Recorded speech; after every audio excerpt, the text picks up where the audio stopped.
किसी भी इंसान को अपनी ज़िंदगी में दोबारा हासिल करने के लिए, अट्रैक्ट करने के लिए ये 4 काम करें। ये 4 काम 100% काम करते हैं। सबसे पहले तो ये समझ लीजिए कि होता क्या है। रिलेशनशिप के स्टार्ट में हमें जो चीज़ें दूसरे की बहुत क्यूट लग रही होती हैं, अब वही चीज़ें हमें बाद में जाकर तंग करती हैं, हमें अनॉय कर रही होती हैं। ऐसा इसलिए होता है क्योंकि हम उनको फॉर ग्रांटेड लेना स्टार्ट कर देते हैं। सो याद रखिए कि जब भी आपका पार्टनर आपको फॉर ग्रांटेड लेना स्टार्ट करे और उसे ये फील हो कि जैसे कि बस अब वो आपके बगैर भी रह सकता है और उसको कशिश ही महसूस ना हो कि उसने आपके साथ रब्ता करना है, तो उनके इस आइडिया को आपने शेक करना है। उनके माइंड में जो ये आइडिया है कि वो आपको फॉर ग्रांटेड ले सकते हैं, और बेसिकली फॉर ग्रांटेड इंसान तब लेता है जब वो आपको लूज़ करना अफोर्ड कर सकता है। यानी जब वो अपने माइंड में सोच रहा होता है कि अगर ये इंसान मेरी ज़िंदगी से चला भी गया तो मुझे कोई फ़र्क नहीं पड़ने वाला है, तो फिर वो फॉर ग्रांटेड लेना स्टार्ट कर देता है। और ये एक अल्टीमेट स्टेप होता है, यानी ये लास्ट स्टेप होता है, और इसके बाद फिर ब्रेकअप है। यानी फॉर ग्रांटेड जब इंसान लेना स्टार्ट कर दे तो यहाँ पे अगर आप दूसरे इंसान के साथ सही डील ना करें तो इससे आपका फिर रिश्ता भी ख़राब होता है। सो जब इंसान आपको फॉर ग्रांटेड लेना स्टार्ट कर दे तो तब क्या करना चाहिए? सबसे पहले तो आपने उनके माइंड में ये चीज़ डाल देनी है कि ये बहुत बड़ा रिस्क है कि वो आपको फॉर ग्रांटेड लें। ये बहुत बड़ा रिस्क है उनके लिए। आपने उनके माइंड में चीज़ डालनी है। वो कैसे डालनी है बताता हूँ आपको। आपने सबसे पहले तो बहुत ज़्यादा चेकिंग उन पर नहीं करनी, बहुत ज़्यादा चीज़ों को परस्यू नहीं करना। आपने उन्हें ये नहीं बार बार पूछना कि तुम किधर बिजी हो, तुम्हारा रिप्लाई नहीं आ रहा, तुम मुझे इग्नोर क्यों कर रहे हो, तुम आज क्या कर रहे हो, तुमने खाना खा लिया नहीं खा लिया। मतलब बहुत ज़्यादा उनके ऊपर चेक एंड बैलेंस या बहुत ज़्यादा परस्यू नहीं करना चीज़ों को, बहुत ज़्यादा कन्वर्सेशन को खींचने की ज़रूरत नहीं है। बस टू द पॉइंट ज़रा चीज़ों को रखने की ज़रूरत है यहाँ पर। और इसके बाद आपने यहाँ पर रुकना नहीं है। अब अगर आप ये सोच रहे हैं कि हम उनको जब ये बताएंगे ही नहीं कि जी उनकी चीज़ मुझे बॉदर कर रही है, तो फिर हम कैसे प्रॉब्लम को सॉल्व करेंगे? बस इससे आगे का जो स्टेप है वो ये है कि आपने थोड़ा सा ज़रा इंडिपेंडेंस को भी एक्सपीरियंस करना है।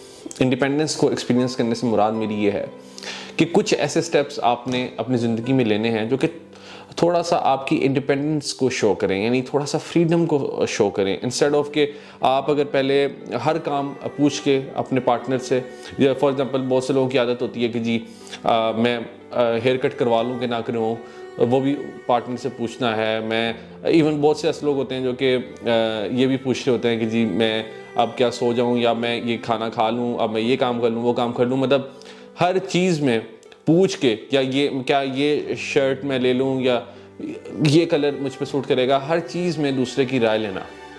और ये चीज़ जो है वो दूसरे को ज़रा ये भी इंप्रेशन दे रही होती है जैसे इस बंदे की अपनी कोई सोच नहीं है, ये कोई डिसीजन मेकिंग इसकी बहुत पुअर है। और हर बात में जब आप दूसरे से मशवरा करते हैं और अपनी इंडिपेंडेंस को एक्सपीरियंस नहीं करते, तो इससे दूसरे के माइंड में जाता है कि भाई ये तो ज़िंदगी का हर काम मेरे मुताबिक ही करेगा, तो इसलिए फिर वो हमें फॉर ग्रांटेड भी लेना स्टार्ट कर देता है। तो दूसरे नंबर पे आपने कुछ कामों में, ये तब की मैं बात करूं जब दूसरा इंसान हमें बिल्कुल इग्नोर कर रहा हो या बिल्कुल वो हमारी तरफ अट्रैक्टेड ही ना हो, ये तब में ये सारे स्टेप्स आपको फॉलो करने हैं। तो दूसरे नंबर पे आपने थोड़ा सा ज़रा इंडिपेंडेंट होना है, थोड़ा सा ज़रा कुछ ऐसे एक्शंस लेने हैं जैसे आप उनको बताए बगैर कुछ एक्शंस ले सकते हैं। ठीक, वो ऐसे एक्शंस हैं कि जो कि बड़े मिनिमल से हों और बहुत ज़्यादा कोई ऐसे एक्शंस भी ना हो कि जिसमें कि दूसरा ऑफेंड ही हो जाए, बट वो मिनिमल जो एक्शन हो सकता है वो आपने लेना, ताकि आप दूसरे को ये शो करवा पाएँ कि आप भी अपनी ज़िंदगी का कंट्रोल अपने हाथ में रखते हैं। और तीसरे नंबर पे जब ये चीज़ें काम कर रही होंगी तो दूसरा फिर आपसे रब्ता भी करेगा, या वो आपके साथ ज़रा रब्ता बेहतर करने की कोशिश करेगा, रिलेशनशिप को थोड़ा सा ज़रा एक्सपीरियंस करना चाहेगा दोबारा से, और आपको ये भी चीज़ कहेगा कि I am missing you again, तुम जैसे पहले थे वैसे नहीं हो, या तुम थोड़ा सा चेंज हो रहे हो, या इस तरह की कोई बात दूसरा करेगा। तो जब दोबारा दूसरा इंसान रब्ता करे आपसे, तो तब आपने उसको ये कहना है कि आई मिस यू टू। जब अगर वो आपको फॉर एग्जांपल कहता है कि आई मिस यू, तो आपने कहना I miss you too, but साथ ही आपने जो है वो थोड़ा सा टॉपिक चेंज करना है और बड़ा लाइट लेना है इस चीज़ को। उसको ये शो करवाना है कि जैसे आपके लिए कोई बहुत बिग डील नहीं है कि उसने मैसेज कर दिया आपको, या उसने अपने आप को चेंज कर दिया, या वो अब आपकी तरफ अट्रैक्ट हो रहा था, बहुत ज़्यादा ओवरवेलम्ड हो चुके हैं। नहीं, आपने बहुत लाइट दूसरे को शो करवाना है कि जैसे आपको इतना कोई फ़र्क नहीं पड़ा उसके चेंज होने से। आपने, ताकि होता क्या है कि जब कोई इंसान थोड़ा सा एक्शन लेता है और हम उस बहुत ज़्यादा खुश हो जाते हैं, तो दूसरा इंसान फिर कहता है यार बस यही चीज़ को फैसिनेट कर रही है, तो मैं अगर इतना सा भी कर दूं तो ये बंदा खुश हो जाता है। ठीक, तो ऐसा नहीं करना, अपने आप को ज़रा अपने लेस पर सेटल नहीं करना।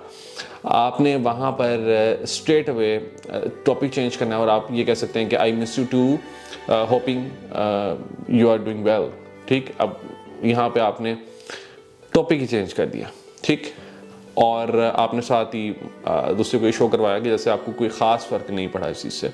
अब अगर कोई दूसरा इंसान आपको आई मिस यू नहीं कहता स्ट्रेटली और वो कोई भी बात करता है, तो स्ट्रेट अवे उसका आंसर आपने नॉर्मल सा देना है और साथ टॉपिक भी थोड़ा सा आप चेंज कर सकते हैं, यानी इस तरह से शो करवा सकते हैं जैसे you are taking it very light, और आप थोड़ा अपने बारे में भी उसको, अपनी मसरूफियत के बारे में भी बता सकते हैं कि मैं आजकल यहाँ पे बिज़ी हूँ या ये काम कर रहा हूँ। तो इस तरह से दूसरे को ये बताना कि जैसे कि आप अपनी ज़िंदगी भी रखते हैं और आप दूसरे के लिए इतना इजीली अवेलेबल नहीं हैं। चौथे नंबर पे अपना और उसका ताल्लुक इस तरह से स्टार्ट करें जैसे कि ये आपकी बिगिनिंग है, यानी आप उस पॉइंट पर वापस चले जाएं, उस जगह को दोबारा से अपने माइंड में ताज़ा कर लें कि जहाँ पर आपकी और उसकी मुलाकात हुई थी, और उसके बाद से जो आपका रिलेशनशिप है वहाँ से आपने कंटिन्यू करना है। यानी हर चीज़ आपने फिर वहाँ से स्टार्ट करनी है, यानी जिस तरह से आपने दूसरे को कुछ चीज़ें अलाउ की, कुछ चीज़ें आपने अलाउ नहीं की, जिस तरह से आपने दूसरे के साथ बात की, गुफ्तगू की, ये तमाम चीज़ें आपने उस तरह से दूसरे के साथ करनी है जैसे कि अभी आपका रिलेशनशिप टोटली स्टार्ट हुआ है। ऑब्वियसली रिलेशनशिप के स्टार्ट में थोड़ी सी क्यूरियोसिटी होती है, आप कुछ चीज़ों को दूसरे को बताना चाहते हैं, कुछ चीज़ों को नहीं बताना चाहते, कुछ चीज़ें अलाउ करते हैं। तो इसी तरह से आपने रिलेशनशिप के स्टार्ट में आपने एक्सपीरियंस करने के जैसे कि आप हैं, और उस तरह से आपने अट्रैक्शन को बिल्ड करना है। सो अगर आपका इस तरह का कोई इशू है जो कि आप पर्सनल लेवल पर मेरे साथ डिस्कस करना चाहते हैं, तो आप दिए गए नंबर पर व्हाट्सएप करके मेरे साथ रब्ता कायम कर सकते हैं और आप मेरा कोचिंग प्लान भी ले सकते हैं। All the best.